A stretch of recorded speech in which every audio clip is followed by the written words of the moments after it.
Welcome everybody to the Boulder Art Association May 2022 monthly meeting with highlighting artist Anne Gifford, a watercolor artist from Boulder, and she's going to be giving us a demo today on a specific uh, watercolor she's going to be doing for us, and also we encourage everybody to follow along and do your own painting with Anne. So hopefully you can still see what I'm doing. So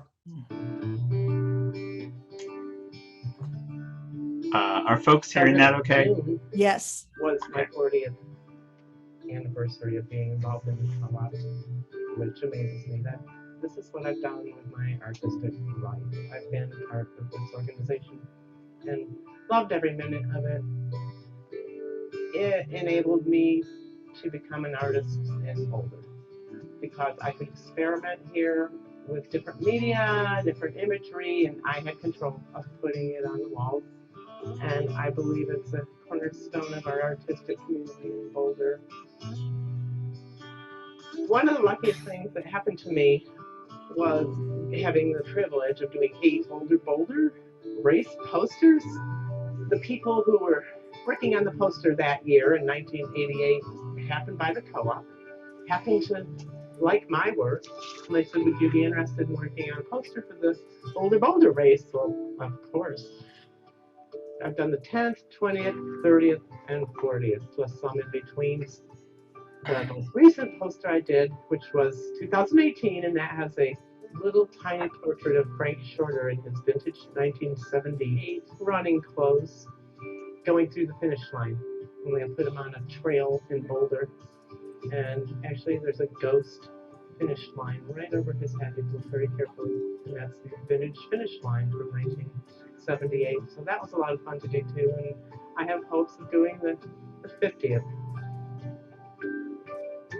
I had this vision of taking trees and running them through the seasons, and I needed a kind of a landscape. I thought, well, what can I use for inspiration? I take lots of photographs and have a big catalog of those, and I'm thinking, what one has a row of trees? And I remembered one Easter morning. It was sunny and beautiful, and I remembered seeing crabapple trees all across, like with a little white fence in front of them. And at the time that I saw them, I screeched to the side of the road. And to my mother's horror, I got out of the car and went right into the middle of the 4-lane highway and took the photo I needed. So I've done that several times, taking the photo I needed in the middle of the road. And I had a great time looking up flowers and thinking about what flowers go along. Here's your first hask flowers of the spring, and they melt into the lupins and the poppies and the daisies, and into finally the fireweed, the curly dock, and just the dried weeds at the end. So another one that's a favorite is I was camping in the 4th of July area past Eldora, and I was following the stream, and I turned around a bend and saw these Perry's primroses. Those happened to be the first Perry's primrose I had ever seen, and they were fluorescent pink. So to get the exact view I wanted, I'm on my stomach in the weeds, getting this picture of Perry's primrose, and I believe that was really a fun painting, and I knew it was going to come out just because of the inspiration for it. The way I seem to paint is very detailed. My paintings actually unfold from one corner. It's all done, and it unrolls like a scroll as I paint it. And as this is finished, I keep going with this. I paint a little spot, it's finished. I paint the next spot, it's finished. I paint the tree trunk. So it's just the way my painting has morphed over the years, and it's very detailed, and I love to pull in color.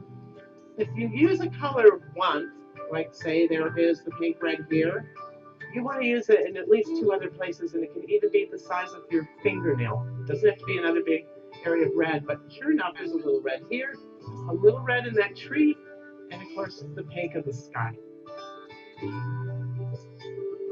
I have a vanishing series that I have done, which is I paint a pipe, leaving space in it for something like wagon trains or horses.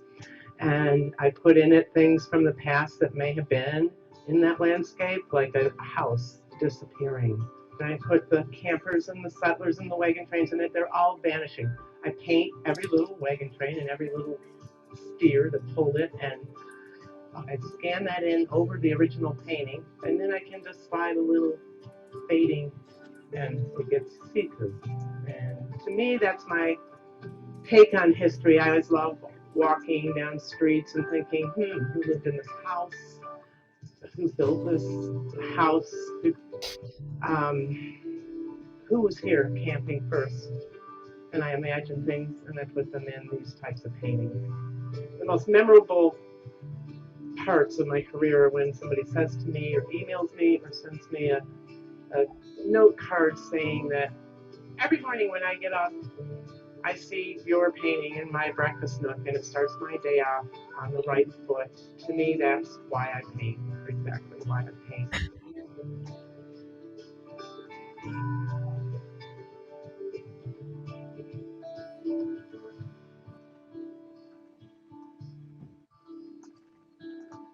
Hi, everybody. Thanks for coming. I'm amazed how many people are here. But I don't have to get nervous because I can't hear you or see you. Anyway, what I'm painting today, I guess what I'll talk about is briefly. Right now I'm doing a Marshall series. It's on Facebook because I did lose the Boulder Arts and Crafts Gallery, so I feel that I don't have the my voice in this community as much as I once did. So I'm reaching out online. I sell my work on Fine Art America, which you should check out yourself. It's an easy platform to show your work, and it's kind of a worldwide artist network. So that being said, I'm doing a series on Marshall. I live in Marshall. I've lived in this area for 41 years. And with the fire, I realized that I've had a lot of images of Marshall over the years. And what we're doing tonight is it's a picture of Marshall. So one morning I was driving into Marshall and the trees had that perfect icy look, they were just glazed with ice, and I saw color, and I, of course, pulled over and took a photo. And I went through my recent photographs, I've got a lot of them done already, and I've also want to do more. So I'm posting them on Facebook anyway, with a little bit of writing about each painting, and I'll give you a preview of what's coming up with them. This one is, of course, of Marshall. This is one I did 11 years ago, and it's sad. Can you see it? I'm going to highlight the video. Yeah, highlight. Get off me. I think you can hear me. That's plenty. So anyway. Okay, there we go. Here's the old truck, and I used to walk down there, and that was my morning walk. And I love the way this truck was parked by this old building, which since when I took a picture and did this, somebody bought that old building and refurbished it. It was really beautiful, painted bright colors. And somebody's home. Anyway, what's left right now, this is the charcoal old truck down there. And this is old Marshall, it's gone. So I thought, wow, I'm gonna resurrect it. So I got it out, and now I want to do ghosts. A long time ago, I wanted to do ghosts. That's why I didn't do anything with it, because the ghosts weren't finished. So I get pictures of funky, whatever, 1940s clothing. I wanted this housewifey person. And I love her little pinafore there in plaids with the green shirt. And so I'm drawing her. I don't want her quite like that. I want her kind of turning around. She's going to be smaller, and she's going to be coming sort of into the house, and she's going to have at least one child. I'm not.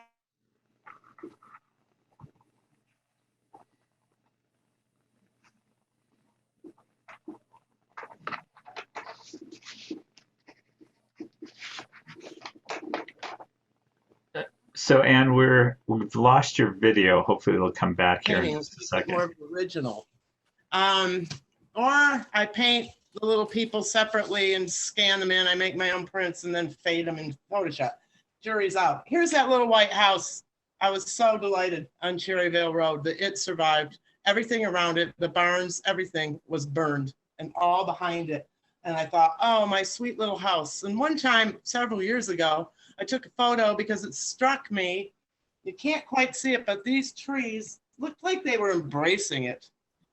And so I thought, I'm going to call this one Sheltered by Love, because maybe it saved it. So that's kind of a prelude to my Marshall series, what's coming up, and only you know that.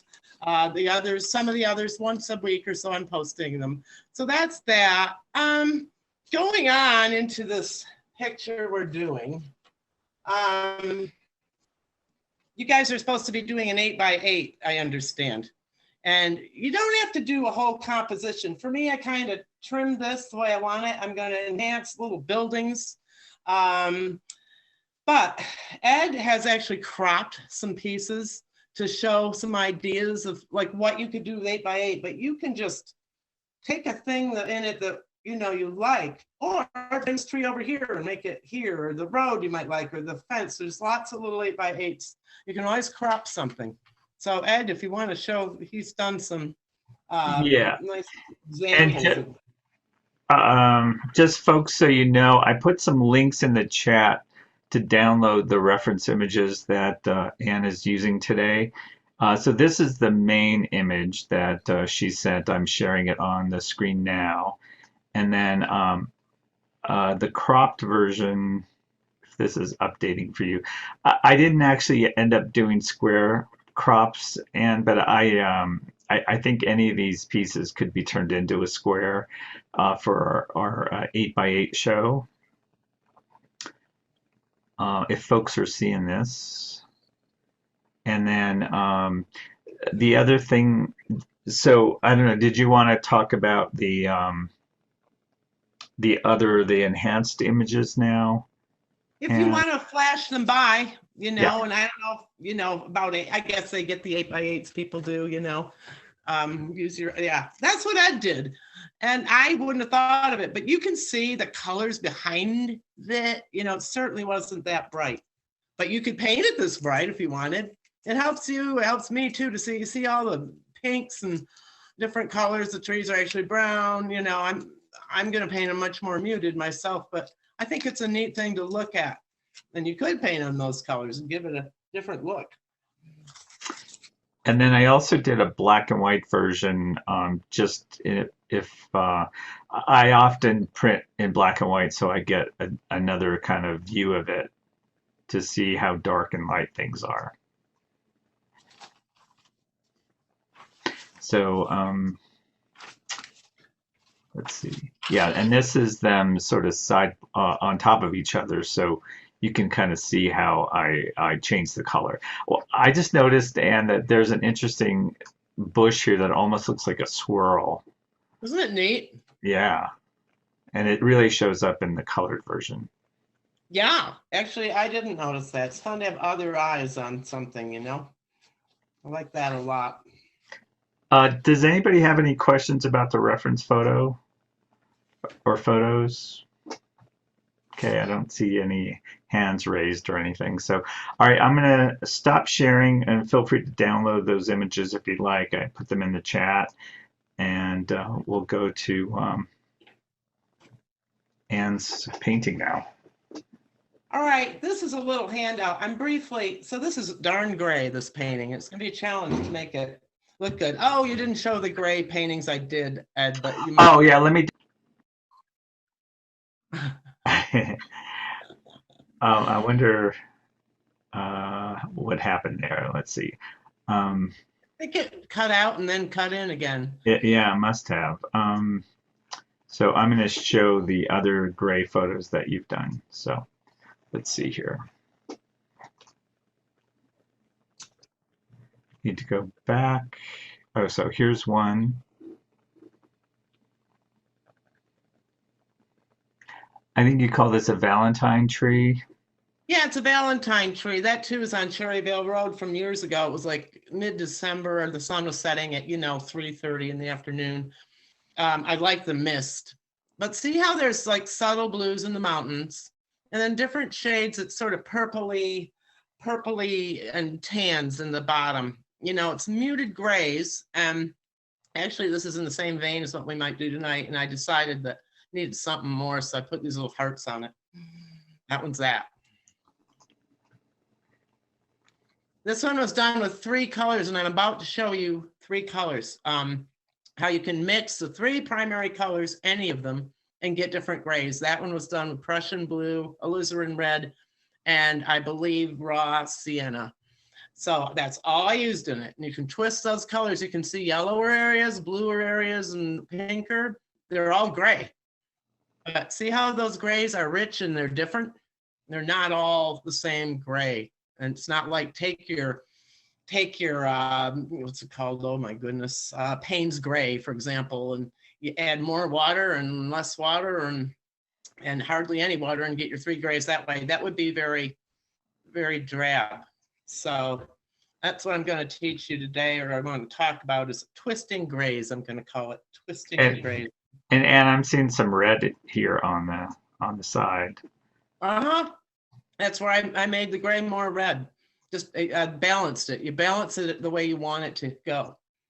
So, and this one is simply, a little bit of reddish, a little bit of slightly greener trees in the front. They get orange. There's a brown one. There's purple in the weeds. The sky is sort of a dull purple, but mostly gray. But I'm a snowy feel, and they fade off. The values make it fade off. And that's my son walking on a berm on Marshall Mesa. That's one of the Marshall paintings, actually. And I was walking with him, and then I saw those trees kind of disappearing, and it was a snow flurry, and I said, go up there and walk in front of me. And he's all in black, which was perfect. So that's that one. And that was real fun to make those trees lighter and lighter as they went into the distance. And how did you get the white speckles on the trees? I took a sponge, and then I dipped it in the resist, watercolor resist. If you get watercolor resist or have it, be sure to get the kind that rubs off, not the permanent. I picked up some permanent one time, and I don't know what you do with that. I guess it kind of freezes a color wherever you put it, but then you cannot adjust it, nor can you get it off of there. So anyway, there's a use for it, but I don't know what it is. Anyway, I sponged that on right off the bat, sponged in my snowflakes. Then I painted everything. Then I took the sponging off, and it was frightening. It was bright white everywhere. So then you have to go back and adjust. You don't have to paint each hole, but just a real quick wash over something that you wanted a little pinker or darker. Reason it's quick is you don't want to pick up the paint of the tree underneath that you just put on, and then it'll just smudge. Oh, right. Okay. Thank you. And then this is the last grade painting. Yeah, this is Ruby Beach in Oregon, and I was sitting, those logs are like from the logging industry. They roll into the shore off the boats, and they were grays and pinks. And the rocks, I just started making cairns. I think my mom has that one. That's the best one, and I took a picture of it. And there's salt in the rocks that in the cairn. That is the most fun for me, and we're going to do that. Let's hope it comes out that nice tonight. But you see there's blue rock, 1, 2, 3. The second from the bottom is blue. Next one's purple. One's slightly yellow white. See how you can change them? They're not all just gray. And the gray of the wood behind it is definitely got some burnt sienna and colors like that in it, and yellows in the wood. So see the different colors. So that's how you can make grays interesting. They're fun to do. They're subtle. And see the lines in the wood there? I scratched them in with a sharp object, which is why I said if you have one, bring a knitting needle or something. And I'm going to show you that tonight. We're going to scratch in some of these little tiny tree branches. So, all right. Thank you, Ed. Yeah, and then here's the supply list if anybody wanted to see kind of the things you can use. Okay, let's see. Back to your video, Anne. All right, so this is a thing that I hand out to my people who take my class, and it's a little study we do. These are all forms of gray on this. And what I did was I wrote the 3 colors I used to mix each one. You can get gray from any 3 primary colors in your palette. That's why I didn't say, oh, you need these colors, these colors. I do hand that out with my classes, but I'm just going to show you how this can happen. So I've got any variety. It's a little hard for me to show you my palette, but I'm going to tell you what I'm doing. And I've got any variety of different grays that I can make. These are all, I'm going to just pick one. I'm going to stab in the dark here. And we'll do, I think we'll do the Prussian blue. What you do is you mix, okay, I'm actually going to do it right here. Let's do Prussian blue in this case. So the one I'm doing is the lower right corner square. And it shows you too, a warm and a cold in each one. So I take a little Prussian blue. I take, it says alizarin red. Good, I don't even have to think. Now what have I got? Quite a purple, right? Really nice. And then I'm gonna go with lemon yellow in this case. So look at all the other combos all under the other ones. It shows you different ideas I use, like cerulean, cadmium yellow, alizarin red, cad yellow, cad red, Prussian blue, similar to what we're doing here. Now I've added lemon yellow. It's a little red, isn't it? I think I'll go. And could you move your palette up just a drop because we can barely see that? There. Nice? Better. There. Better.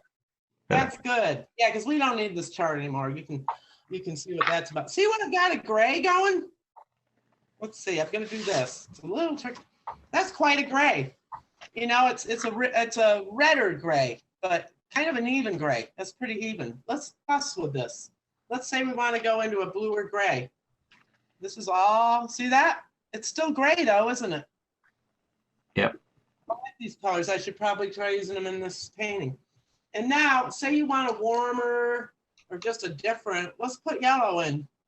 So what I'm doing is the balance of these three colors. I've got, you know, say 1/3 Prussian,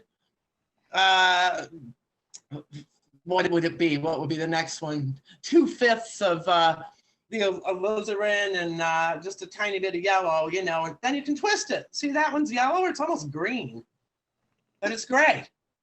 See what I'm saying? Can you all see this? Let's see. Yeah, that's better, closer. But can you see the different shades? Sort of. It's hard on Zoom. I'll make them a little darker. Here's the bluer one. Let's make a bluer one. And there's still, this is a, whoops. This is a muted. See, there's a, look at the different, these are all the same three colors, you know? And you don't have to stop there. You can really, so if you want a red or gray, that's kind of red, but it's still murky, isn't it? So there are some tones of grays. And please, please ask questions. I don't know if you're all muted or not, but happy to answer them. So next, what we're going to do is get rid of all this. Make sure I'm lined up right. Ta-da. Throw that in the floor. Okay. First thing I want to do is show you my block out thing. So I went ahead and painted some gray. If you look very carefully, I have kind of eagle razor eye, I call it. And I find a lot of details. That's what Virgos do. So if you're a Virgo, you should be able to do this. But even if you're not, this is like, somebody gave me this real funny. It's a makeup brush. I don't use them, but that's what they said. And it's really, I use a toothpick also, but this really is a fine, fine point to it. Tiny. And I'm dipping it into the resist, and I painted a gray on here. It probably won't be dark enough, but I don't want white when I'm done. I don't want it to be stark white. You can barely see little tiny lines, and I don't care. I dip it in here. This is one of my tricks. You can always use a brush to do this, but one of my tricks is to use one of these, you know, a toothpick. When I'd use it for grass, you know, paint down a light green. Then I'll squiggle grass strokes over it with something like this and paint another layer of medium green. And it gives a real nice effect. This, I don't care if the, you know, if it runs out like a nib pen or something because I want it sort of uneven and I want it to kind of come and go. We'll let that dry up. Next, these are tricky. I think what I'll do is I'm going to paint this grassy stuff. So I'm going to get a fairly big brush. I've been fussing around while my film was on, and I've mixed raw sienna, burnt or raw umber, and isn't that terrible? I hardly remember now what I put in. A little bit of cerulean to tone it down.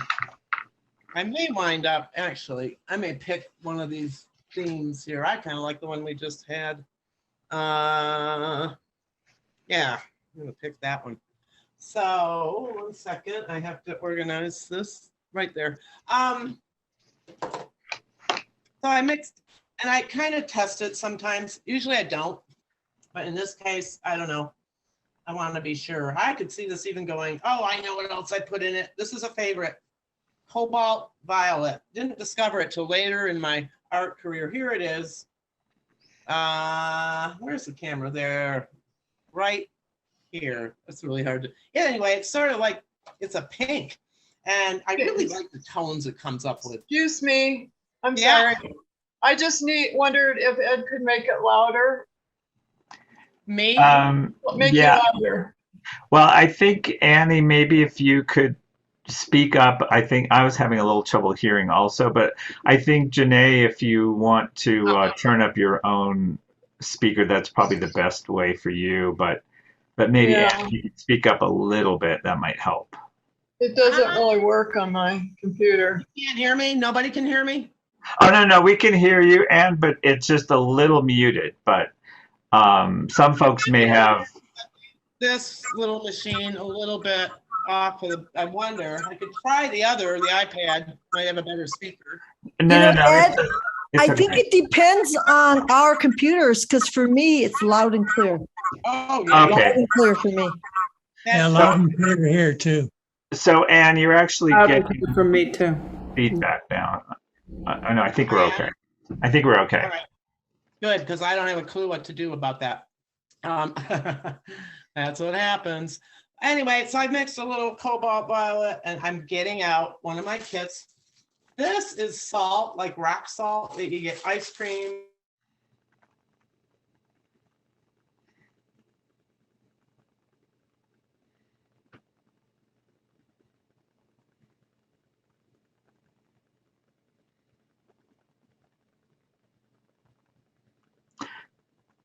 Painting like this, not really, but an awful long time. I could say my paintings take anywhere from 8 to 40 hours, depending how carried away I get. So I'm going to start by painting this grassy thing. Let's play with it. Let's do this one. Back in here, I see some yellow. I'm going to paint. Sorry to interrupt. I see somebody with their hand up. Charla? I just want to encourage you, if you have a question, to go ahead and unmute and ask your question. The other comment I wanted to say, if somebody doesn't feel comfortable asking a question, they can type the question in the chat, and then we'll. Yeah, I was actually just getting ready to do that, but I'll ask it really quick. So when you put the mask on, you put it over that fence, and it's like graphite pencil. Is that what that is? Will it show that graphite pencil? I rarely care. It's so funny. I don't care if my pencil lines show. If you don't like it, your pencil line's showing, you can draw it. And then where it's too dark, I do this. This is like one of the needed erasers. You can do that and fade them off, just like that. Okay. Okay. It kind of takes the edge off. Thank you. Yeah. And can the pencil marks be erased after there's paint on them? Absolutely not. Not, okay. Absolutely not. I've tried that one, and that's hard. So just be sure, if you don't want pencil marks, that you've got them off of there. I'm going to do a little yellowish back here. Now, I don't have a lot of time to mess with this, because if you want to use the salt, you got to put it down really, really quickly. I'm going to make this a little deader. Just put a little reddish in there. Let's go with now burnt sienna. I like burnt sienna, and sometimes I forget about it. Up here is more yellowy. I love Naples yellow. It's that sort of pale yellow. But now I ramble and I don't make a lot of sense. Sometimes it's hard to talk and paint. In here are sort of some lines. Now, I am running short on, I better get going. Because you have a window with these textures. So I may have already blown that. We'll hope not. Here's what I'm going to do. I have the tweezers because it's easier to grab salt. I want to put in some of these. You dip it in water. You give it a whack to get rid of the, let's put some around and hope, I really hope this works. It usually doesn't for a demo, just because it's a demo and I want it to work really badly. That's when it decides, nah, oops, drop that salt. So you can see I'm grabbing salt, dipping it in my water, putting it down, strategically or not, I'm just slopping them down. What I hope will happen is that little tentacles will grow, and it puts in your own texture. It's out of your control. You just put them where you think you'd like these little blobs to show, and I use it a lot. I'm just going to do them around in hopes, and then I'm going to take my salt shaker. I've got table salt and I've got kosher salt. I'm going to just slam it over here a little. When you see one of them working, the one that's working is the one where the paint was wettest. The two right here and here. This I put on earlier and it kind of got dried up. We'll just give it a little bit of water and just see if we can't coax it. But at least I see some working. May do another, let's see. And this salt, the kosher I just put on, I'm using it because it's foreground. I might use more salt somewhere else, but it'll be table salt, which gives a finer grain. But I love salt. I also use saran wrap, wax paper. Let's put one right there and hope for the best. Let's, ooh, one up the back would be good. So we'll see how this cooks as we progress elsewhere. There, let's see what we get. Yeah, I can see now it's working. I'm very, very pleased. Let's go ahead as long as we're into it, and I'll use table salt. I'm gonna talk to myself a lot. Let's just get a smaller brushy thing. Go in. Let's take a little more of this color. In the back, it seems lighter and yellower, so I'm just going to put it in like this. Where does it go? Like that. This was like a creek, kind of a little stream thing. They had a sort of a water feature pond. I think it was fake, you know, but it still was very cool. Pond's still there. I don't know about the tree. This thing's gone. It's a little garage. The house is there. But I like that, you know, I'm just recording the beauty of the area and it will come back, you know, but it's been this is what I'm doing now, this series. Is that really what I want? So I think what I'm going to do is, you know, work my way as far over, like, remember how I said my painting unfolds. I'm going to work as far over as we get. Here's a little, bad ground salt. Doesn't matter, but I want a little bit of table salt. We'll give you another mottled look. Kind of blow it off, or you'll have salt everywhere. Let's do a little bit back here. I need special brushes. I got them out. It's funny. I have a million brushes. I use about 3 of them over and over. You'd think, wouldn't you? But no. Right back in here. I'm just going to get this groundwork. That one looks a little more murky to me. Let's see, so I'm using a little Van Dyke brown in here, mixing it in with, I've got my puddle of the land stuff color, but I'm just going to mix it in like this. Kind of got a little darky goo around it. We'll go like that, and it comes in. What's that piece do? That's getting a little bit, not quite reddish enough there. Doing it this way gives you, I'd like to segment it. If you look carefully, you will see that the grass is like all, it's all a big yellow thing, right? But no, it really isn't. There's all this, to me, there's different segments. See the segment on this side of the fence here? We'll do that in a minute, but there's that. And there, little areas. And I like to break up a big area where I see segments like this. See, I'm painting this little piece in here, and it's really a little different. Let's get it a little slop of brown in here. And so for whatever it's worth, what is that thing? And that's, yeah, here we got the extreme. That's just a brownish thing. But I'm going to wait on that because I want to hint at the water in it that isn't there. We're going to put it there. So, anything I missed maybe? Oh, watercolors, what a pain. Guess what they do? You should know if you don't, if you ever paint with them much, you'll see that you get all the values and the colors just as you want them. And what happens inevitably is they dry 30% lighter. So you get it just perfect. And I'll look at it and I'll go, oh man, what happened? It's all gone. There. And then I have to go over another coat. I think that's going to work.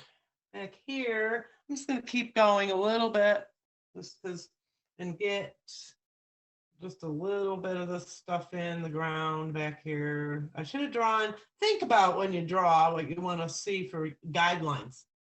Because as you paint over them, we were just talking about, are they too dark? They can also be too light because you won't see them. If you paint, think about what you're going to paint over the thing. Like, is it going to be like kind of a darkish medium tone color? If so, you want your lines like a fence. I lost all my fence. I'll just have to do it again. There. Let's get a little bit, something back here. And because the tree is going to be dark, I would think you could paint what's behind the tree trunks there, but you're leaving it white. You're right, and you're exactly right, Ed. But I didn't draw it in dark enough. Therefore, I want to be able to see it. Well, I'm asking because I painted over mine, so. Absolutely can. Absolutely. Okay. No problem. You're fine. You can always redraw it or whatever. See how these things are getting gloppy? Can you see the things? They're just kind of fun, I think. I always like those. Let's see, they have tentacles. And let's just, I want to paint this for one reason. No. What would be fun, actually, well, it's not going to happen. Actually, I'm going to paint this lighter, then we'll get to the road. There's a reason I'm doing this. If you look carefully, you'll see kind of some weeds or something in there. I think I'll put them in with that blockout stuff. So what I do is I'll put a glob. I think I want them lighter. Not that, maybe that's a little light. Kind of feather this out so I don't get a line. One time I had a student and she was painting a background and it was a flower and she didn't know any better. And I didn't think to tell her differently. She got out the dark blue background, like the sky around the flower, and she painted an outline all the way around it. And then she was going to fill it in. Well, she got this line. You can never get rid of that hard edge of, you can kind of try to scrub it out and loosen it. With watercolor, you kind of have to paint the whole area. You can't just go, I'll paint in, an outline of anything. You've got to keep it fluid. You can't just paint part of the sky and I'll finish that in a bit. You have to do the whole sky, or feather it like this. This is what I do. If I do want to paint an area and I want to continue it, feather it out. Because if you leave a hard line, you can't get rid of it. So I'll show you what we're going to do. Okay, here's the hard part. Well, I don't know. I need a big brush. I got it out. There it is. All right. So I think I am going to do a 3-color thing here. I'm going to try that ultramarine blue, alizarin red, and lemon yellow. And I will use others, I think, but just for a base, I think I'm going to mix two things now. I'm gonna mix a sky color. We'll try here. Often my secret with skies is, surprise, 3 primary colors. In this case, I'm gonna use a purple. My dear Naples, here's the Naples. I don't know if you can see it. See, it's duller than this. Here's cadmium bright with a ton of dirty green in it. And here's the lemon. It's sort of a, I don't know, rosy looking thing. So let's do this. Can you believe I'm starting my sky with this? I can't, frankly. Yeah, the Naples looks orange on Zoom. Almost orangey. It does have an orange flavor. So the sky to me has sort of a blue. So I'll take ultramarine-ish, but it's not very blue really. And it's got what? A little, I think I like, okay, sold it. I think I like this for my mountain. I want a little bluer gray. All right, this is really funny. I thought, should I put like a hint of like the mountains there? I thought I have no idea, and I'm too lazy to go down and take a photo of what the mountain's shape is, you know, there. And I kind of wanted it sort of accurate, but I was going to ghost them in myself. My son and I are looking through photos the other night on his phone. Sure enough, he has the same view. It was hilarious. And it, if I can find it, it's around here. Aha. And I said, send me that photo, please. There's the exact view he had taken of this on a sunnier day, but I could see what I wanted was this shape, you know, to kind of know how it looks there, because I sort of want it to look like it's supposed to. Not terribly, but I thought I just want to go set shape it. So I drew it in. You can hardly see it. I have it real light. Because what I'm hoping to accomplish here is to paint, whoa, these mountains as if they're not too hard of an edge. I want them to sort of fade in and fade out. So now we're going to try the sky over here, because I want the sky to be gray, or I almost have it mixed here, which it is, of course. It's probably Prussian, cobalt violet, and something like a yellow of some sort. I like this, but of course, the other thing about painting is inevitably I run out of the colors. No matter how much you mix, you run out. Just how it goes. And we have a question in the chat from, let's see, it says, what is the ultimate effect of using salt? Texture. You know, it'll see what's happening. At the end, I'll pick it up and show you. But it's definitely like, it just gives you a texture a little out of your control. It's free form. You put it there and it does what it wants, not what you want always. And sometimes that's good. Sometimes, but you know, it gives just a nice, I don't know, I'm in love with it. It's a nice sort of mottled look. You saw it in that one of the cairn.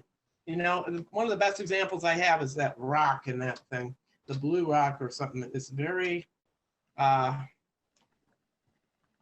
it has the texture I like, you know, that it shows the best of salt. So what I want, I'm testing it here a little. I don't think you can see my tester. I'll do this, but let's see where we're at with the sky. Yeah, sort of a gray purple. And then I'll take a little check on the blue of the mountains. I think, who knows if that'll work, but let's hope we're not going to run out of the gray purple. What I'm doing is I got a fairly big brush for me. I usually use the 2 Hair Wonders for the detail, the intense detail. Taking this, and this is that gray. I just mixing this, leaning toward blue purples. There. I'm going to paint over the mountain edge, which I have very, very lightly drawn, but luckily I can. Sometimes it helps with the sky. Luckily I can still see it, was the end of that sentence. Sometimes with the sky, I do wet it down. I'm not going quite into the mountains because I want this light color, wherever it went. Come on back. We'll make it a little darker up here. But if you put the wet down first, then it kind of makes it a smoother transition in the sky, a little easier to get this paint spread out evenly or not. Now, if I wanted clouds, I would often take a Kleenex and just start popping them out. Pick them up. There's some goo in there. It always happens with your sky. You got to have some crumb or another. So here we go. And you can see, and well, we know it's going to dry 30%. Go ahead, go away, go away. Yeah, I don't like those drying in my paintings in the skies because they're a little hard to get out. That's when debris comes your way, though. Let's go right down to the, wow, there's debris. Right down to the mountain line, not mountain lion, the line of the mountains. There. And I'm just going to paint this in. And I'm going to do what I just talked about. I'm going to spread it out a little. Because you know what I've got to do? I'm going to, well, maybe I don't have to. I don't know. I think I've got to re-wet this as I work in. Let me see. I better have my act together. Here, I got to mix some more paints. Over here, I'm going to look at, there's a little pinky thing here. There's a little bit of a, what color do I want to make that great big tree? I guess sort of a bluish. Here we go. We're going to use the ultramarine, because the one I'm using is ultramarine. I think I'll go alizarin with that.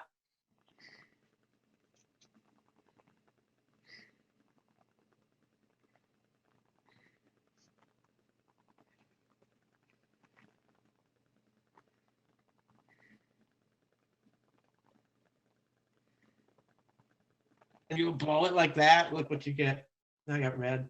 Back, and I'm trying to do this in a hurry. I should have had it done first. It might be good.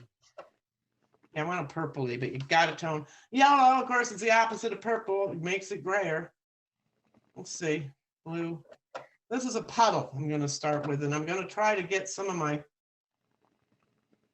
I'm going to try to get a lot of my grays out of this. Was, the alizarin, the ultramarine, and the lemon yellow. And I can use other reds and blues and things in there too, but I'm going to try to use that as a starting point. All right. Now I've got this puddle over here, puddles everywhere. Boom. This is sort of a bluish I mixed. I'm hoping, what I want this to be soft, maybe too late already. I want to get that shape in. And, it's doing what I want. I'm going along where it's wet. See, I sort of want a hint of the mountain shape. It's like it's misty, and just a little bit, and it's kind of bleeding along the edge. That's fine. And then I'm going to fade it quite a bit because I still want to have it not too dark where the tree fuzz, we'll call it the fuzz, that tree stuff I'm going to put in. I'm going to put it in. I don't know if I have to sponge it with this. What do we got? That's kind of about what I wanted.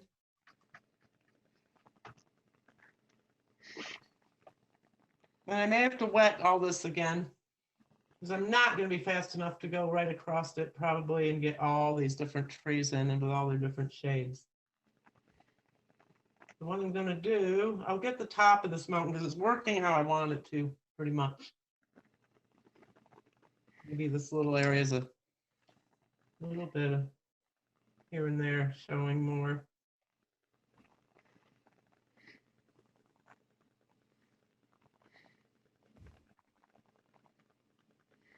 I don't think I want this to be stark, I would in a different picture, but it's sort of a foggy, weird day out there.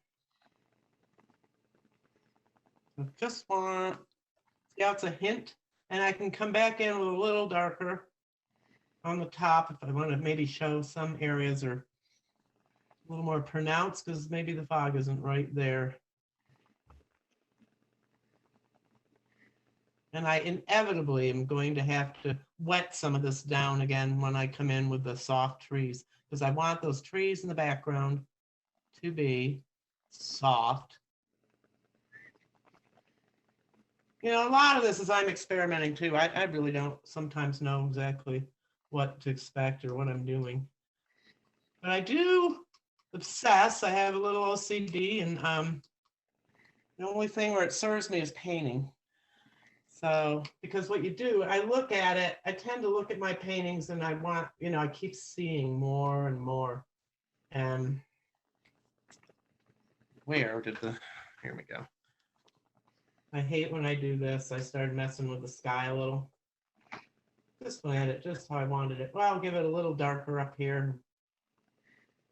Give it some darker areas. Anyway, so I'll even take my paintings into bed at night. It gets too late, and I'm like, oh, I'll paint just this little area is going to be darker.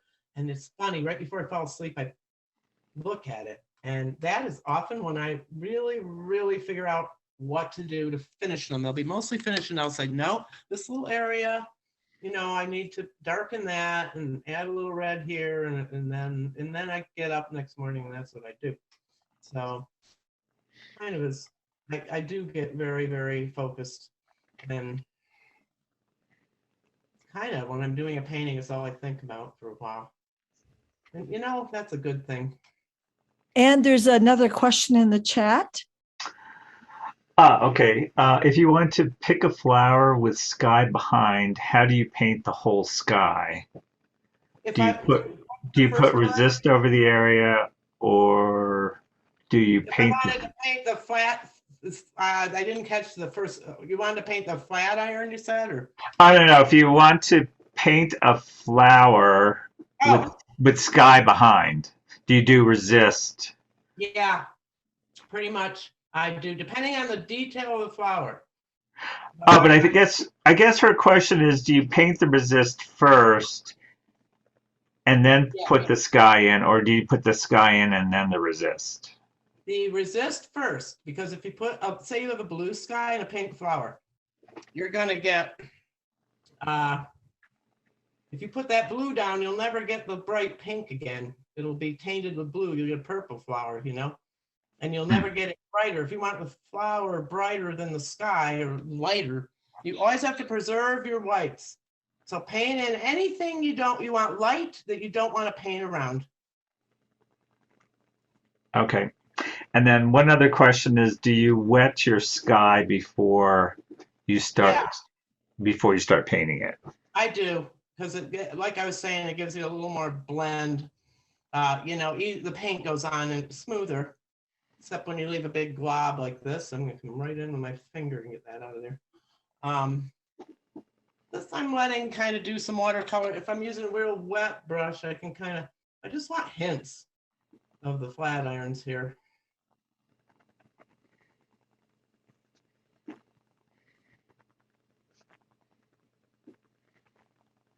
Okay. All right, see, I'm getting an edge there. I'm going to scrub that out a little more. Well, I've got this mountain color. I might decide I want more of it. I may or may not decide I like it at all.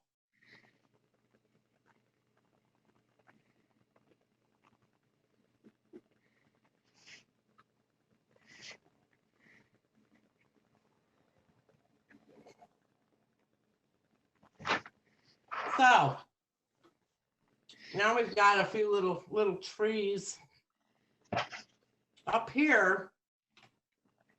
I'm gonna try something. I'm gonna get my sponge out, kitchen sponge.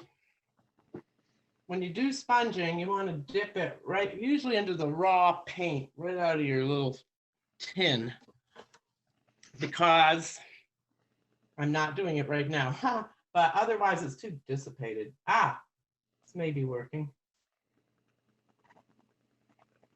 Could be maybe a little darker. Let's see what I'm trying to do. I'm making this an easy way. I like sponging trees. But they're a little darker than the sky, so I want them a little darker than the mountain. I did darken it with the mountain, so I've got to come in a little. You can see those branchy, leafy things that aren't leaves in the winter. They are darker in the sky. So I may have, messed it up a little, or made it more of a challenge. We didn't mess it up because I made the mountains. So this is a gray, and I see some pinkish in it. I'm going to boldly go in and get a little cadmium red. Just put it in. Actually, there's no pinkish in it at all. There's a tree behind it that is. Where it's drier over here, you get more of a distinctive look, see? And that's what I think I want. I'm going to let this business dry a little more because then I can get more of this distinctive look. I already am pretty happy with the way that's looking. Now I need another brush. I got them out here, the old favorite. So back in here, this area is, I'm going to go with this. Need that, put that over here. Is a tree. Sorry, my paperwork is all going away. There. Come on. It looks to me very pinkish, and I am going to add to my puddle the slightest bit. See, I've got this gray puddle. I'm twisting it right and left. You know, I started out with the alizarin, ultramarine, and lemon yellow. Now I'm twisting it. I'll keep the plain, you know, the basic mix going. There's yellowy, but I want it more. I'm adding, instead of alizarin, I'm actually putting a red in, and I'm putting in my cobalt violet and going into purples. So really, it's the same basic gray, but I'm putting different colors in it, as we talked about. I'm balancing it more toward pinks. Let's see. All right, I'm even putting a little opera in it. Opera's like your wild hot pink, and I like it. I never used it till a student showed me, but right there, it's just a hot pink, and it will warm something up faster than you can blink at it. So in here, before, I'm just simply going to paint this pinkish tree. It has edges of blue, a little too, so we'll add some blue.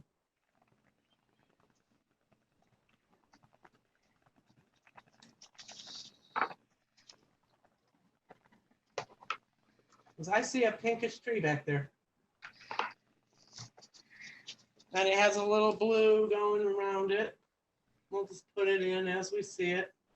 Let's see. Behind it is a house. I better not get too carried away. Pinky.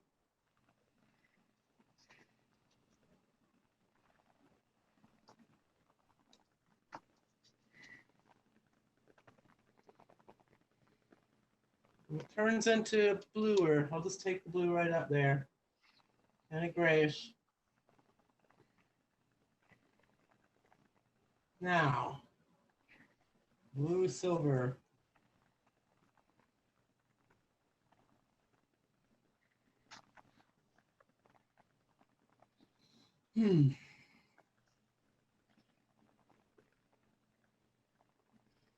So what I want to do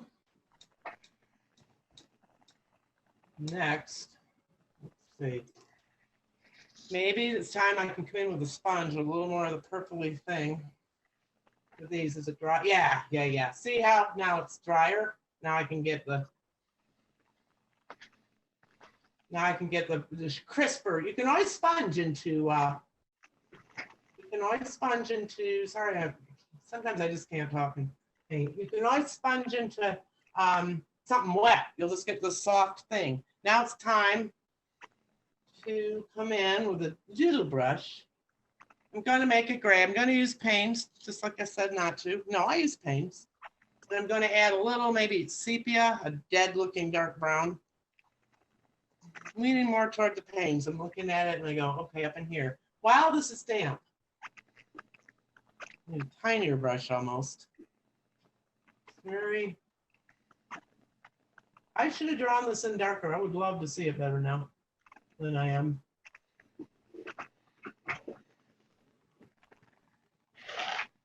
Lift your brush as you get to the end of the branch, because then it makes it kind of taper off, you know. So Anne, I'm sorry, what color are you using for the branches? I mixed it. It's a Payne's gray with a little bit of sepia, which is a dark, muddy brown, very dark brown. Next to, there we go. See? And I've got it all, who knows what here, down like this. I'm breaking my lines a lot because those fuzzies go over it. You know, I didn't even break it enough in here. you know, the little tree things. You can always lift it, especially when it's damp, and soften those up. I don't need this much. But let's see if we can get this tree going. I don't know where I put it. There it is. Actually, up in here, I see a lot of more of a blue-gray. I'm gonna take a little ultramarine and blue it up a little. It's kind of a deep gray.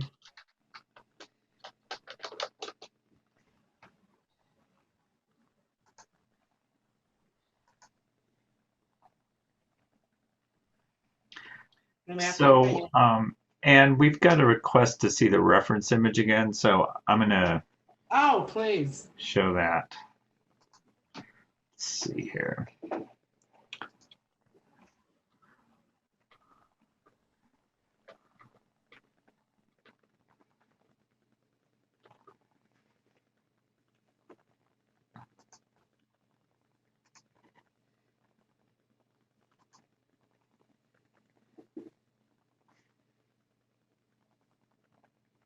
This is the enhanced one, and then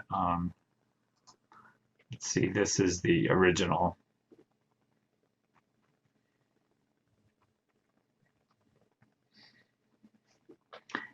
And then this is the black and white version. And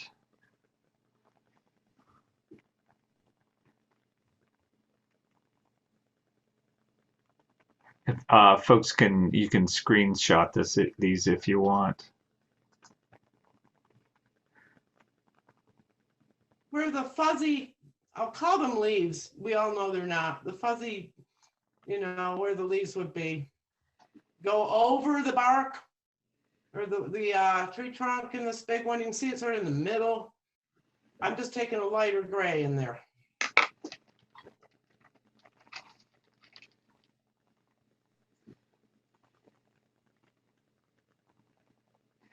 You know, it gives it and then I'll get darker. I'm going to come in and darken the dickens out of some of the dark areas after the fact.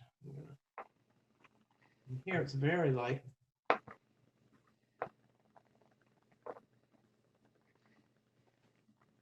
When it gets darker in here,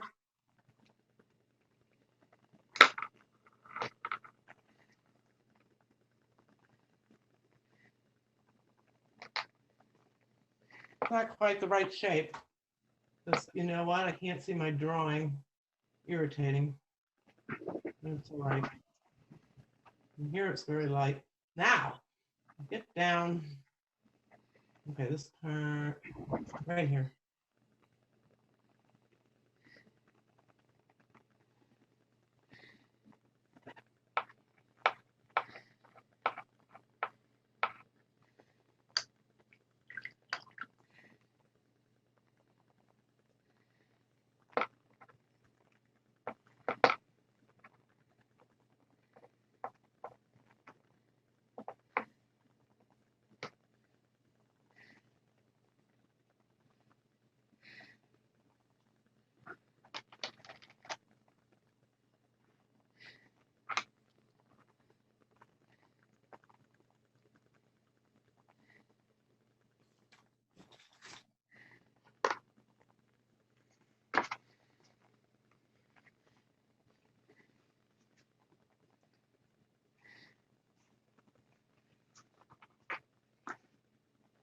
Anne, I think we've lost your audio again.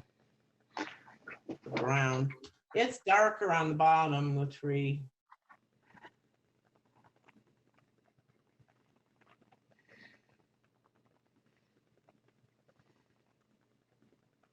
You can see little areas of dark. I'm going to pick up those, but just little areas where it's darker up in here. You know, and that I hope will give the effect of what were leaves in the different time of year going over this. If I paint some of this lighter, you know, I can come in, there are spots, aren't there, that are a little darker. Even up above where the leaf things aren't over it. There we go. Now, I'm gonna come in with the big guns and let's get that bottom part, not too dark, but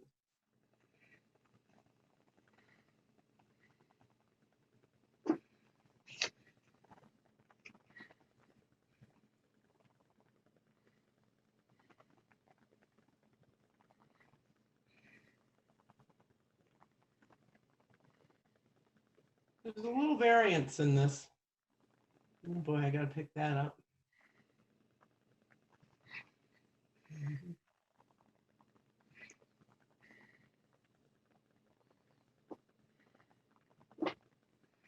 Get the shapes. You know, I tend to draw lines sensitively. For me, I just like to wiggle them. Is there a bump in this tree? Well, yeah, right there. And I paint those in. It gives personality. You know, pay attention to lines. Lines in a mountain, a lot of people will like, and you know what? It works. It's no big deal, but they'll just like draw a real straight line in. Here's your mountains. But if you look at it carefully, there's like, you know, real nuances there. There's a dip and it comes down here and it goes up like a little hook and then up, up, up, down, up, you know, rather than boom, boom, boom, boom. Depends on the type of painting you're doing though. I mean, I'm not saying it doesn't work to do the you know, more simplified version at all. Just that I'm do what I do and that's how I get that, you know, kind of details. And what in this photograph, where do you think the light is coming from? The left side? It's not, which gives it a flat look.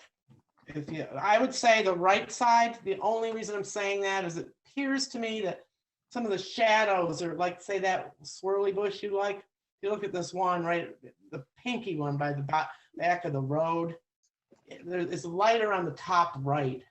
I would guess that, but the light is so dim. That's why we don't have a lot of shadows to play off of here, you know?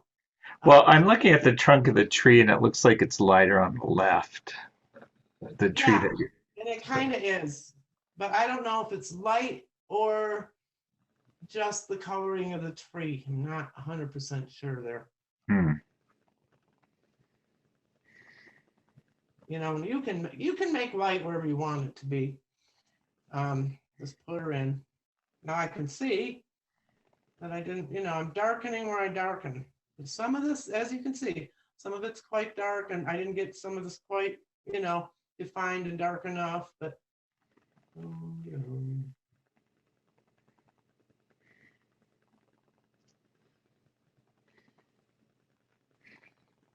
Here's darker.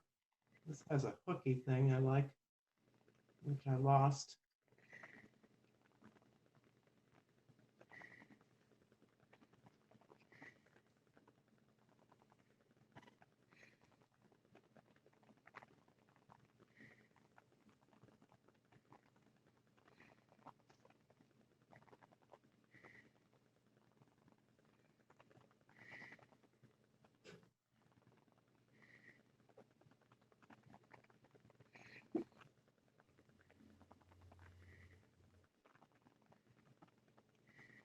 Hey, do tell me when my time's getting short. Okay, yeah, we're at 7:15 now, roughly. Well, I'd better move it. You see how this is starting to develop? And what we can do, I want to get through the,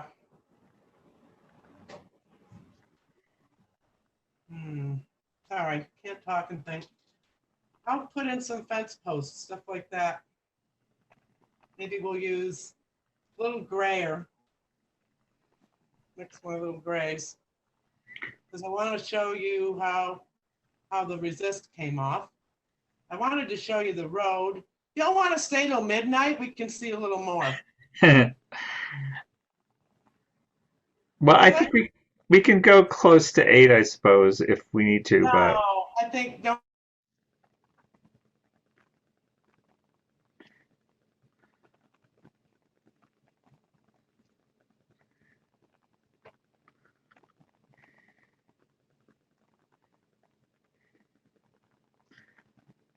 so Anne, I think we've lost your audio again, unfortunately. Can you see can you do my painting now? Oh yeah, we can see the painting. Oh, you can hear And me then. we can hear you now. Okay. And I think she actually is quiet sometimes. I think sometimes she's just not talking. Oh, okay. Yeah. Sorry That's about that. really rare, there, in my case. Well, I can see if it seems like her mouth is moving, Jeannie, so that's why I usually say something. Yeah. No, as I said, I'm in the third world out here. Well, you can see what's going on. I'm going to now just take a little lighter browner thing. Still kind of the grayish, but I want it lighter. I like it browner or something. Because there are tree trunks back here. I'm gonna make them a little lighter, a little grayer.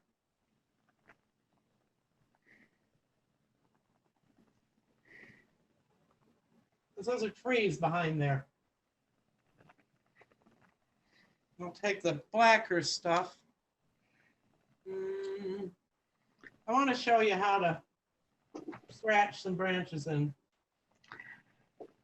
So let's go. Where are there? Beautiful. Let's pull the pink through here. As I see it, there's a little housey I drew in here, which I may not get to. There's some house stuff going on. This I'm not bothering to sponge so much. This piece of salt's just hanging there. I'm just putting the pink, carrying it through. See how that pink's though quite a bit different than the blue-gray, different than this tan, which we built up. Back in here, it's colored. So I want to do it a little more fluid back here. I want this to be fluid. What's behind there? Nothing. So I'll wet the edges a little.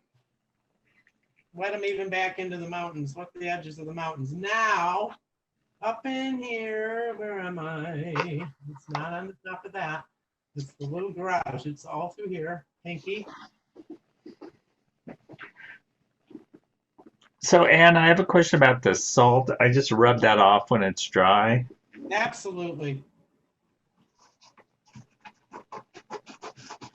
It's a little bluish tree here. It's not. It's pinker. Well, whatever. Let's put a little. I'm actually taking some little paints. Like I just took some opera and put it in there, and I may regret it. But I can go back to gray. Sometimes I mix the paints right on the paper. So I put some opera in, and I go, that's too much. So I just mix some more blue right in it, right there. All right, let me take the sharp tool. Mine is an old drafting tool from the 50s. I'm going to claw in some little details here. What happens, strangely enough, wouldn't you think that would like make it lighter? Like scrape some of the paint off. I guess it does if it's dry, but if it's wet, strangely enough, now I'll go over a little bit with color again. I'm hoping it'll work. I love when it just doesn't work because I want it to so badly because it's a demo. Let's see if it works. You probably can barely see it, but there's this texture that just came in. I don't know. Can you see that at all? Almost need a magnifying glass. I wish I had a zoom on this camera and stuff, but I'm just not sophisticated enough. Not sophisticated enough with the zoom technique. In here is a little bit of grayish, really kind of I'm going to call it purplish gray. Ooh, there's purple. What's the opposite of purple? Yellow. Quick, fix it. You get it gray.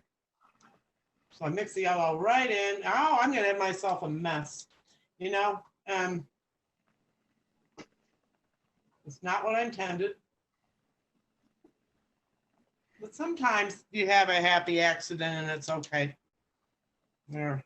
You put something down, not what you meant. It works anyway.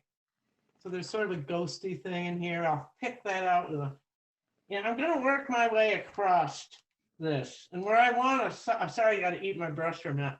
I want a soft edge along here. You can see where a lot of it's soft. I'll just wet maybe this down, this little edge. give it a good wet so it blends in. Let's get a little, that's way too much. You know how much cadmium red you need to make anything reddish with it? About the size of a pinhead or less. Gosh, that's the strongest color. And I like it. I forget to use it. I forget about it. And then when I remember it, it's fun. It does warm things up quickly. So see, this is a little softer. And just the top. Now, when this dries, see this bit here? I want that softer. Just brush it out with water, pure water. I'm starting to build this up. You can barely see it, but it's there. It's the branches, and I'll wait for it to dry and I'll put in those branches. I managed to paint it right over the little white building. Not to worry, you can wait for it to dry mostly or whatever, and just lift it. Watercolor does lift pretty well. When this dries more, I'm going to come back in and I'll put in the little dark, but not as dark as this tree. I'll put in the little darker branches, through here. But I will, in the meantime, I think I'll just keep scratching a little because it will give a little bit of weird edges to everything. When it's dry, you'll see it. Or if you try it yourself, something very sharp, a knitting needle.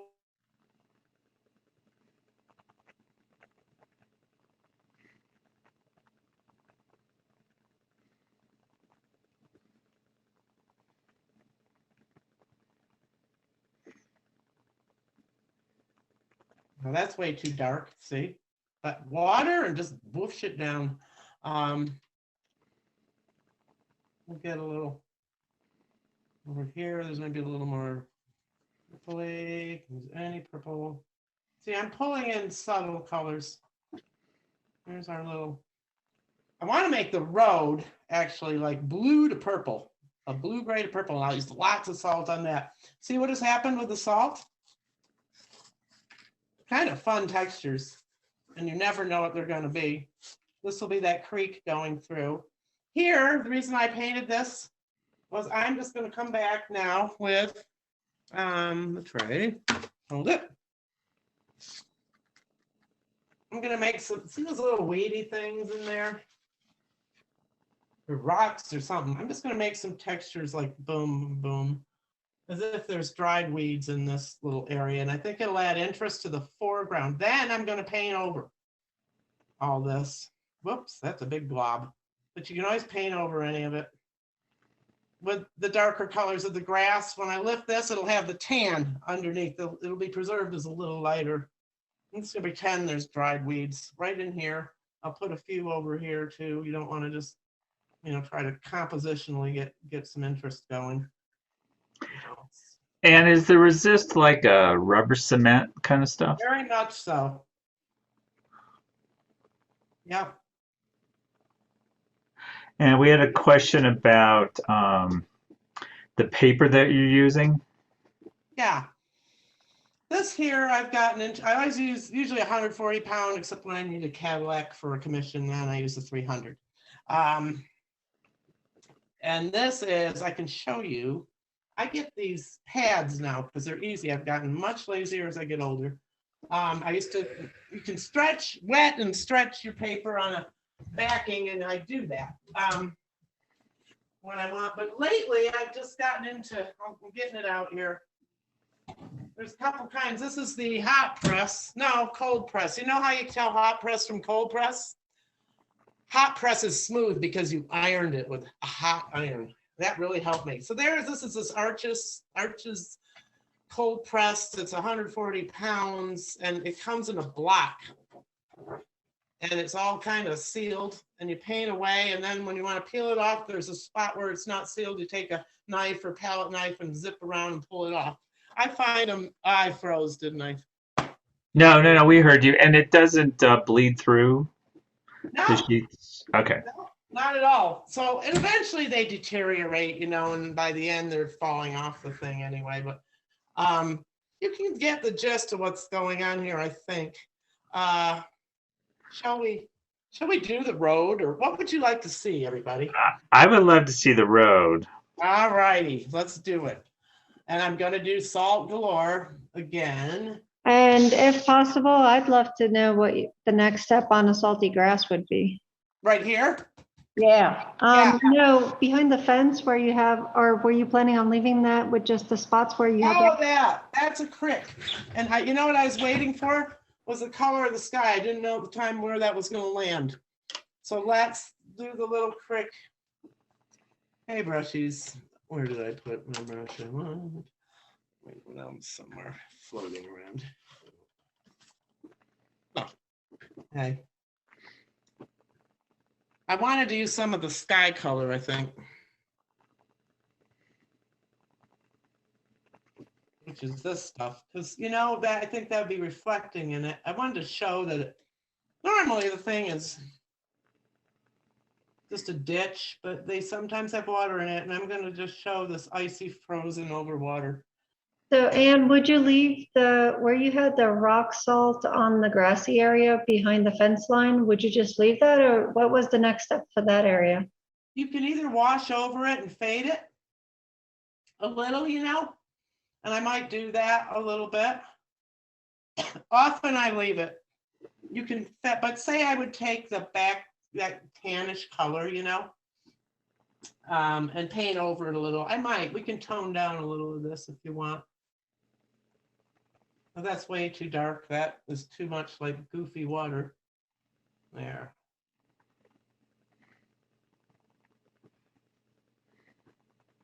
And then there is.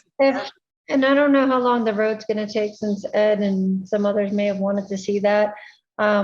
If watering it down is going to take too long on the grass, I'm okay with you showing everybody the road. If it's just a quick step, I'd love to see the grass. Tone down. I'm going to leave some of them. Okay. So that little ditch. And I put the bluish down to give it some hints of the blue sky in it. And then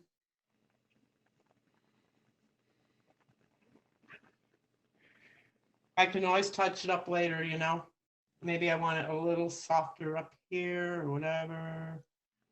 We'll leave it for the moment. I'll also do some things like, you know, I'll be darkening this a little. I'll probably be darkening certain areas in the tree. I can, you know, get it beefed up a little darker and lighter, just a touch. Not a lot you can see, but and then these other tree trunks are lighter behind it. As things get lighter, I have artist friends who beg to differ. They say the darker it gets, the more recessed it is. And I go like, the darker it is, the more in front it is. The lighter ones are fading and they're behind that one, you know? All right, so let's do a real fast. I gotta look because I want to figure out how much I want to tone this down. I'm just gonna put a little bit of brownie over some reddish brown, just see if I go over it a little. I can tone it down.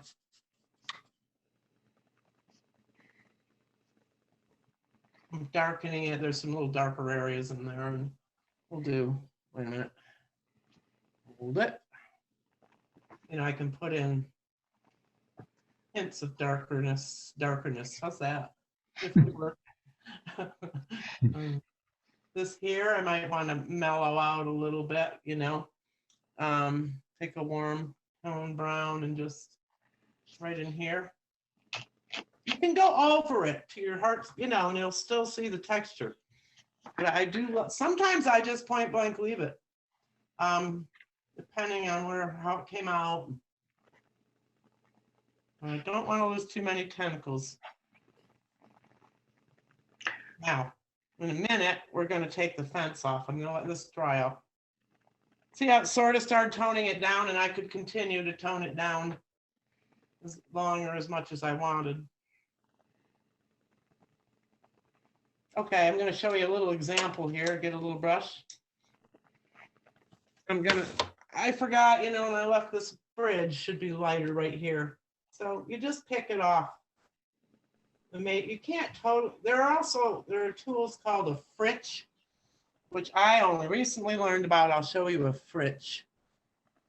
Kind of a gray. I want to get one that's showable. Say you really blew it and you want to take off a whole area, or you want to get it as close to white again. This is a Fritch, and it is Fritch scrubber. Here's a 6. It's hard. It's like a little step harder than an acrylic brush. And it will, you can scrub away gently, you never want to go too far with it, but, and you will get, sorry, it'll go back lighter. And you can also just use a sort of stiffer paintbrush, see? But I'm gonna get that lightened up again. I can work on that later. Let's do the road. And I don't want to do much more on this because I do like some of the things. I may darken a little more, in here. A little, but I do want to keep that texture. See how it just adds interest? Let's do the road. So while you're doing that, and I put salt on mine, but it really didn't do anything. Is that because I wasn't wet enough underneath? How long did you wait between when you put the salt on or when you painted? You have a very short window. Yeah, I probably didn't put it on right away. Yes, that would be my guess, is you didn't. Because you do have not a lot of time, You got the way salt works is like, I shouldn't even paint this whole road. And also, if you're going to salt something, put it down. What am I saying? Maybe do increments like this, and put it down a little darker than you might have. Okay, so that it can lighten it with the salt. Sorry about that. I have to think. It's going to suck up a lot of it. Another thing that's fun to do is to put saran wrap or something over it. That's fun too. Ooh, purple road. Why not? We'll pick that purple up somewhere. Shadows. Spread out the edge. See, I better do darker. And the reason is that the salt sucks up a lot of the paint. And that's what happens, is why you want to do the salt or whatever texture sooner than later is the paint sits on top of the paper for a while, and then in the good papers it sinks down in. I call it marrying the paper. It's suddenly, this is what I want. There. Once it has had a chance to sink into that paper and bond with it, the salt won't lift it up anymore. So you got to do it in your window of time. I'm going to get into something back here. All right, purpley, just a gray purple. Anyway, believe it or don't, if you get some cheap paper, like a cheaper Strathmore or Canon watercolor paper, if you want to go to town with textures and really play with them, get a piece of that kind of paper. And the reason being is that that paper is cheap enough. It's not a high enough grade, fiber in it. The ink never goes, the paint never goes into it thoroughly, and so it always sits on top. It never kind of sinks in, and therefore you got a lot more time to put your salt on because it never did sink in, right? I hope I'm making sense. Yeah. It's hard when you're talking into a vacuum. Really hard. Oh no. Mercy. You know what I got back here? You know what I'm doing back here? I just painted over them. I'm going to dip them out. They're tiny, I mean, talk about picky. Tiny little mailboxes back there. And I'm going to put them in. I'm going to have some really mega details back here. Little houses, tiny mailboxes. Where are they? They're here on the side of this. Yeah. Where's that thing? I don't know where that thing is. These two trees. I'll put them in the, and I'm going to go in with a tiny little brush and do that. All right, I'm wasting time. Get the salt in there. I'm going to use the finer salt, the table salt, as it goes back.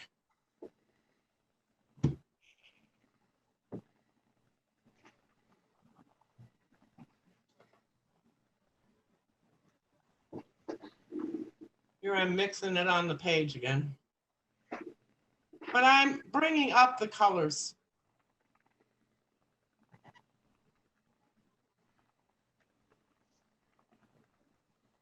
Making them a little darker than they appear. Okay, over here, stuff. Another way to get some cool textures is take some water, plain water, and just drop it into the paint. You'll emulate the big salt, the ice cream salt, sort of. We'll see if that, see how funny that looks. So anyway, where do we see some blue?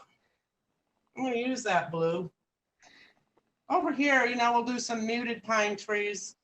Oh, and I wanted to sponge. See, I'll pull this blue in here. I'll pull these reds back here. You can't see it. I do apologize that I'm the slowest painter in the face of the earth. Oh, well, I guess I warned everybody in here. Yeah, I wish I could do a demo and finish it. Just putting in, then I may come in and sponge later. Put a little purpley darker right in here. We also can come in with a teeny brush. You know, I may get out my baby, the littlest baby of all. Here she is. And back here, it's sort of a gray. I'm using much lighter grays back in here. Oh, and it's still wet a little, which I'm happy about. See, I don't want these grays in the back to be the intense gray of this. And I am going to come back in and darken little areas in this, you know, where it pops more. I'm not quite done here. There are things like back in here, you know, little lighter branches. I'll put those in. But here, I'm just taking a little dark gray, medium dark gray, and I'm just now going to put in just little branches. You can see how they come up and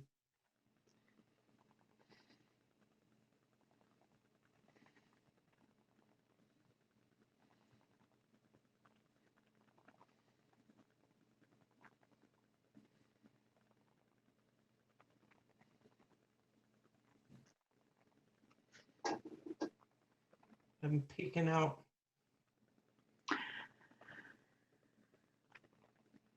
I'm gonna now take a piece of shoe. Remember those crepe? Well, some of us remember those crepe shoe soles they had in the 60s, you know, for a while. That's what this stuff is. Whatever that was, this is. And it's a funny little square glue thing. You can get it like at Gyrie's or whatever. It's particularly for, you can use your finger or a kneaded eraser too, but your fingerprints might come off if you're doing a lot of this. But this is taking off very nicely. That little, remember in the beginning? Hope that's dry enough. You want to take it off on dry paint. See how this is a detail going here? Just a little. There. You know, there's lots of little fence posts and things I'm going to put in. We'll paint in a little building back here. See the road's getting some texture? Yeah. You can still, it's kind of fun. You can still drop more, and I may give it a little bit of the blue back here, you know, so it's not quite all pink. Carry the color through a touch. There. I don't know what's happening back there. I can always paint layers over things, you know, and darken and change. Let's grab that sponge again now. And who knows what color I had? I don't remember. It's long gone, but we'll... Excuse me, Anne, I have a question about the frisket. Yeah. I do have frisket and I used it, but mine is so wide, it comes out like a dropper. You had yours on a pen. Can you tell me the name of your frisket pen? Oh, somebody gave me this. And wonderful. It's some kind of makeup. We're aware. It's some kind of makeup, you know, thing. I maybe for eyeliner. I have no idea. Oh, so you just applied it with that. I thought it came out of that. Sharp point. Anything with a firm, sharp point. A toothpick works wonders. I love them. Okay. Yes, if you want to get that real thin look, which I happen to love. I really do. I'm gonna just see, I'm gonna come in now and let's darken this up a little more, because Anne, yes. what are you using? You're using a natural sponge, and are you using it dry and just putting it in Oh, diluted paint? What are you doing with it? good question. I wet it first. And it always, I don't know why, the best way to get spongy color is to go into kind of thick paint, which I am not right now because it's such a mixed color, but sometimes I mix it right on the sponge. I'll go into the green. I'll go into the, yellow right with it. And then I'll, it's better if it's, So Anne, paint, but right now I'm using it in a light way.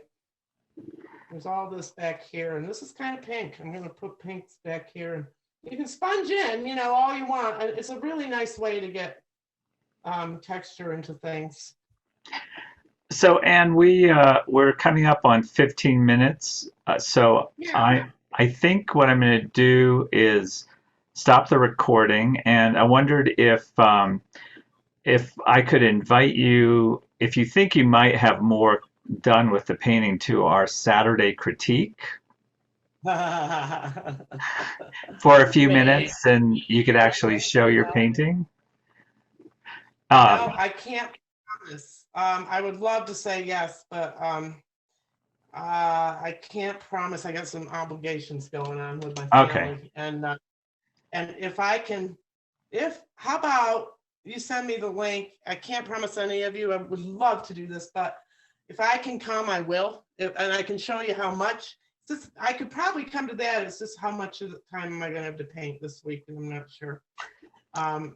If I could show you my progress on it, certainly. If I get, here we go. If I get a chance to paint and work on this and have anything presentable to show you, I'd love to come. Okay, I'll send you the link. And so we have about 15 minutes left. I wondered if maybe you would have a few minutes and to look at some of the paintings that some of our guests have done. Something out of this, we got going a little, but sponge, alter your grays. Here's a blue gray, a brown gray, pink, purple, just plain gray. Just twist those grays around. And yeah, it would be nice to see this, I'm sure. And if I don't come to the critique, I could possibly just send it in to you guys when it is done. Yes, that would be great. Yeah, that'd be fantastic. If we could just see. I hate for that. It'll be summer. No, I'm kidding. But when it's done, I'll at least do that for you. So great. Thank you, everybody, for coming. Yes. And thank you. Yeah, And I hope you enjoyed it.